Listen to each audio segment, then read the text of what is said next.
કન્સ્ટ્રક્શનનું કામ ચાલતું હતું ત્યાં સ્લેબ પડી જતા 4 મજૂરોને ઇન્જરી થઈ હતી, જેમાંથી એકને ફેટલ ઇન્જરી થતાં એ મજૂરનું મૃત્યુ થયું હતું.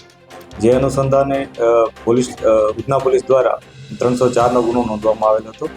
આ બનાવમાં તત્કાલ જ્યારે 2 લોકો ઇન્જર થયા હતા, એ લોકોને તત્કાલ હોસ્પિટલ પહોંચાડવામાં આવ્યા હતા.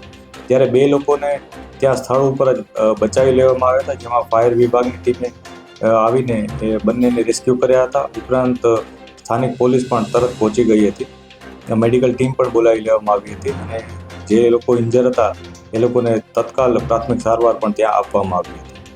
આ બનાવ અનુસંધાને જે ગુનો દાખલ કરવામાં આવ્યો છે એમાં આઈપીસી ધારા 304 વગેરે મુજબની કલમો ઉમેરી અને ગુનો દાખલ કરવામાં આવ્યો છે.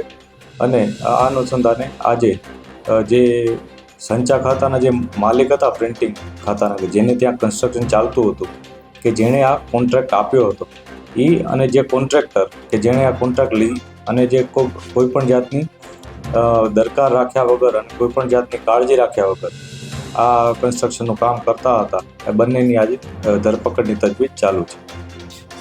મહાનગરપાલિકા પાસે પરમિશન મહાનગરપાલિકાના કર્મચારીઓ અત્યારે અમે જે તપાસ કરી રહ્યા છીએ એમાં જે બનાવ બાબતે શું ઘટના બની છે, એમાં કોનો રોલ છે એની તપાસ ચાલી રહી છે. આ લોકોએ કોઈની પરમિશન લીધી હતી, નહોતી લીધી, અથવા આમાં અન્ય કોઈ આ લોકો સંડોવાયેલ છે એની તપાસ પોલીસ કરી રહી છે. નોટિસ આપી દે અત્યારે એ તો અમે એક દિવસમાં તો નોટિસ ગઈકાલે